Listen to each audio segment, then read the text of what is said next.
राष्ट्रीय पुरानी पेंशन बहाली संयुक्त मोर्चा द्वारा 1 जनवरी को काला दिवस मनाया जाएगा। मोर्चा पिछले लंबे समय से पुरानी पेंशन बहाली की मांग कर रहा है, लेकिन अभी तक मोर्चे की इस मांग पर कोई कदम नहीं उठाया गया, जिससे नाराज कर्मचारी 1 जनवरी को काला दिवस मनाएंगे।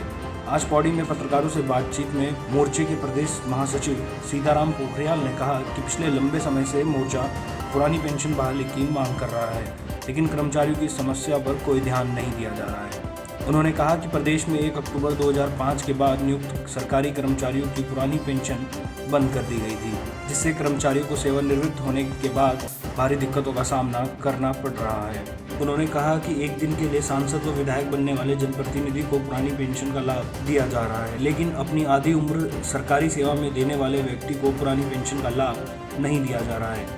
इसी क्रम में 1 जनवरी 2004 को जो बंद होने का जो एनपीएस लागू हुआ था, तो उसी क्रम में 1 जनवरी 2021 को हमारे पूरे देश में काला दिवस मनाया जाएगा। उस दिन पूरा हम कर्मचारियों के लिए एक काला कानून के रूप में जो लाया गया उसको काला दिवस के रूप में मनाया जाएगा। और हम तमाम देश के और राज्य के अधिकारी शिक्षक कर्मचारियों से अनुरोध अपील करेंगे कि सभी पूरा सहयोग करने का कष्ट करें। और जैसे कि गढ़वाल मंडल अध्यक्ष श्री जयदीप रावत जी ने बोला कि गढ़वाल मंडल में एक पौड़ी में सम्मेलन होगा, तो निश्चित रूप से गढ़ क्रांति के रूप में एक सम्मेलन पौड़ी में होगा।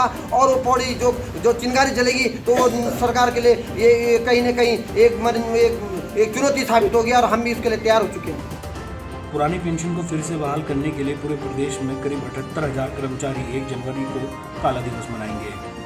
हमारा उद्देश्य है कि हम गढ़वाल मंडल जो पौड़ी एक क्रांतिकारी नगरी है और जो गढ़वाल मंडल का मुख्यालय है, उसमें हम एक महासम्मेलन कराएंगे, जिसका कि संदेश पूरे देश में जाए कि हम पुरानी पेंशन के लिए एक बहुत बड़े मुहिम की ओर बढ़ चुके हैं और इसमें हम जल्दी सफल भी होंगे।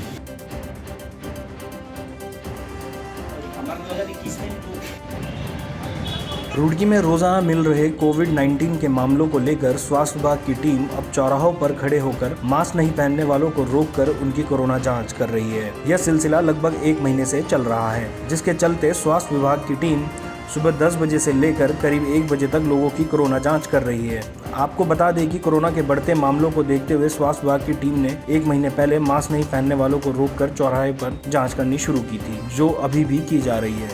आज स्वास्थ्य विभाग की टीम चंद्रपुरी स्थित गौशाला के तिराहे पर अपना कैंप लगाया, जहां पर बिना मास्क गुजरने वाले लोगों की कोरोना जांच की गई। जो पे टेस्ट किए जा रहे हैं और ये टेस्टिंग उनकी की जा रही है जो बिना मास्क के घूम रहे हैं, और ये टेस्टिंग सभी के लिए कंपलसरी है। जब तक की कोविड है तब तक ये टेस्टिंग चल रही है। अभी तक ये हमारा कोई 1 मंथ से चल रहा है, कोई पर डे के हिसाब से हम 100 टेस्ट कर देते हैं।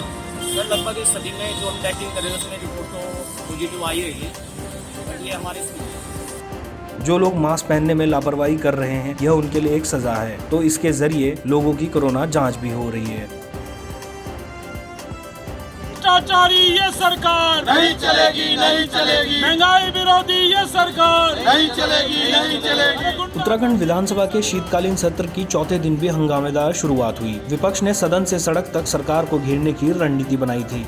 इसी के तहत आज कांग्रेस प्रदेश अध्यक्ष प्रीतम सिंह के नेतृत्व में कांग्रेस विधायकों ने बढ़ती महंगाई के विरोध में जमकर विरोध प्रदर्शन किया। प्रदर्शनकारी रसोई गैस, पेट्रोल, डीजल की बढ़ी कीमतों से नाराज हैं।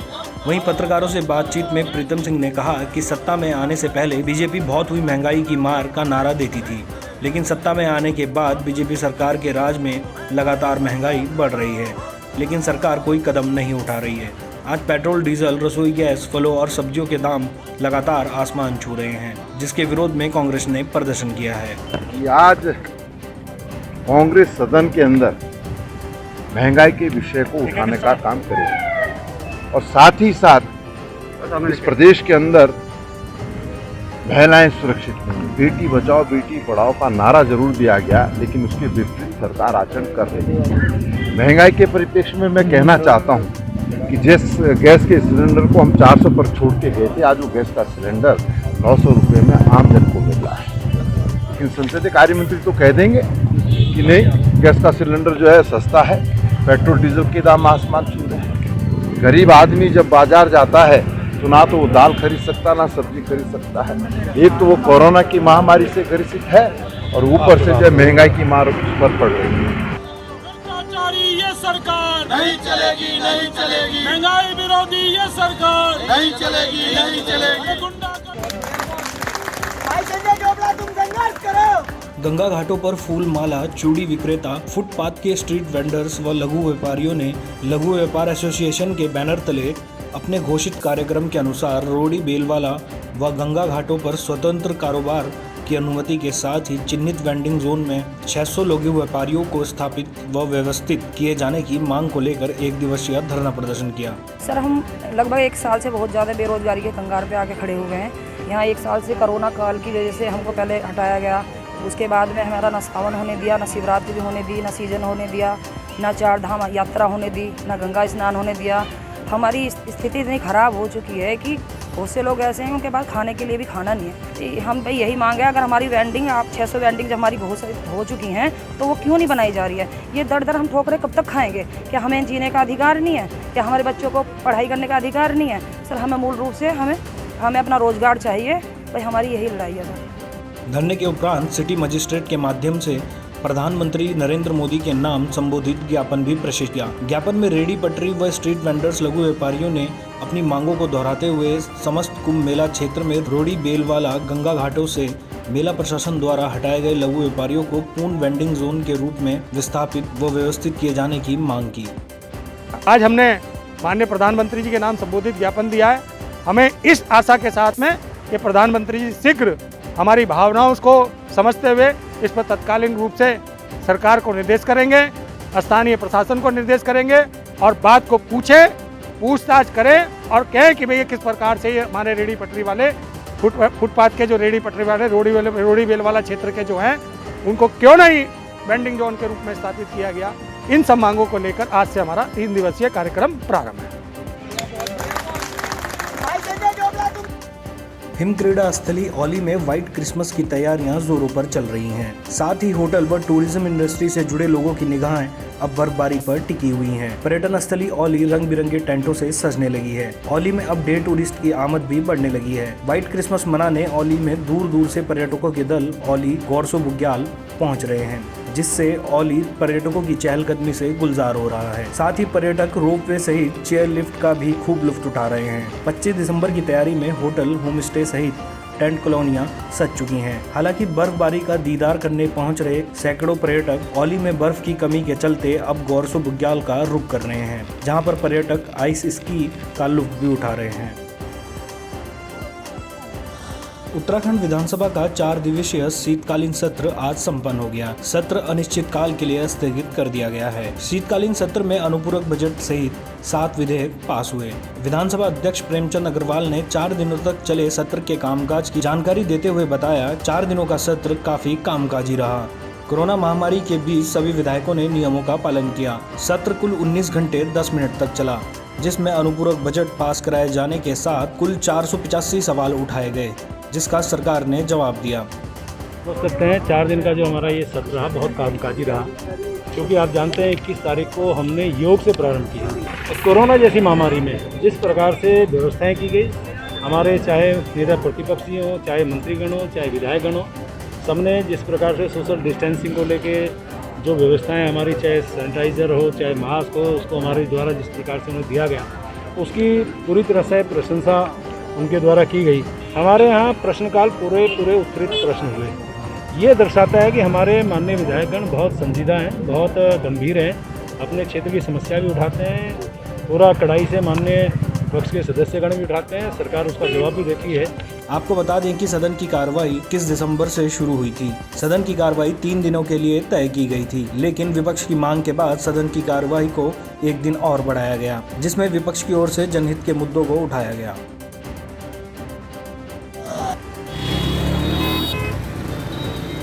कोरोना महामारी के प्रति आम जनमानस को जागरूक करने के लिए फिट इंडिया मूवमेंट के तहत क्रीड़ा विभाग, कुमाऊं विश्वविद्यालय नैनीताल के तत्वाधान में PSC 46वीं वाहिनी गेट रुद्रपुर से संजय वन तक 30 kilometre fit India movement, cycling track व कोरोना जागरूकता अभियान रैली निकाली गई। कई राष्ट्रीय और अंतर्राष्ट्रीय खिलाड़ी से प्रतिभाग कर रहे हैं और लगभग हमने 850 किलोमीटर की यात्रा कर ली है साइकिल से। और हमारा मुख्य उद्देश्य है कि सभी को कोरोना काल में सबको स्वस्थ रखना, और इसका हमारा नारा है, दम है तो साइकिल चलाओ, पर्यावरण बचाओ, इम्यूनिटी सिस्टम और कोरोना को भगाओ। रैली का शुभारंभ कृषि व उद्यान मंत्री सुबोध उनियाल ने किया। दम है तो आओ, साइकिल चलाओ, इम्यूनिटी सिस्टम बढ़ाओ, पर्यावरण बचाओ और कोरोना को भगाओ नारे लगाते हुए हरी झंडी दिखाकर रवाना किया। मंत्री सुबोध उनियाल ने कहा कि कोरोना महामारी से सुरक्षा के बारे में जनता को शिक्षित व स्वयं को फिट रखने के उद्देश्य से कुमाऊं विश्वविद्यालय नैनीताल में इस कार्यक्रम का आयोजन किया गया, जिसके तहत सभी ट्रैकर्स के द्वारा लोगों को जागरूक किया जाएगा। विश्वविद्यालय ने कोरोना के प्रति जन जागरण के लिए, ताकि जनता जागरूक होकर के इस महामारी पर इस जंग को जीत सके, उसके लिए लोगों को भारत सरकार के एडवाइजरी के साथ साथ किन चीज़ों को अपनाना चाहिए। इसके लिए ये 16वां साइकिलिंग ट्रैक इन्होंने आज प्रारंभ किया है और ये बहुत प्रशंसनीय काम है कि बच्चे समाज के प्रति अपनी जिम्मेदारी का एहसास करते हुए विश्वविद्यालय ने बच्चों को इस तरह से साइकिलिंग के लिए प्रोत्साहित किया और ये बच्चे जगह जगह जा करके लोगों को जागरूक करने का काम कर रहे हैं। मानवता की सेवा, इसके लिए मैं साधुवाद देता हूं। Bureau report, news studio, Rudrapur.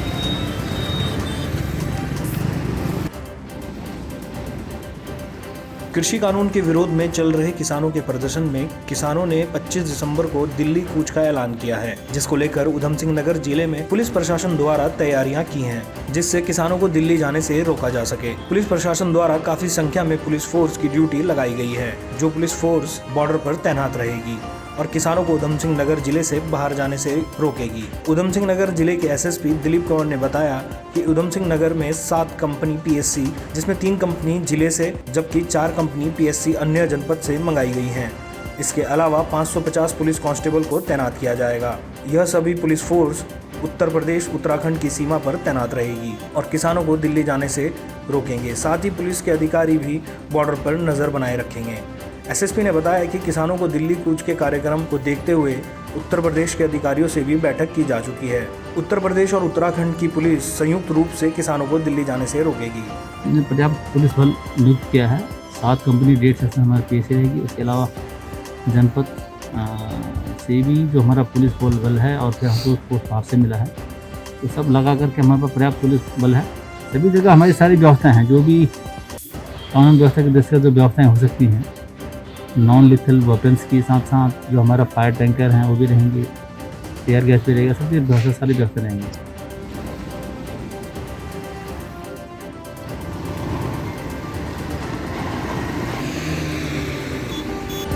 Uttarakhand की तमाम खबरों के लिए देखते रहिए न्यूज़@9 न्यूज़ स्टूडियो पर।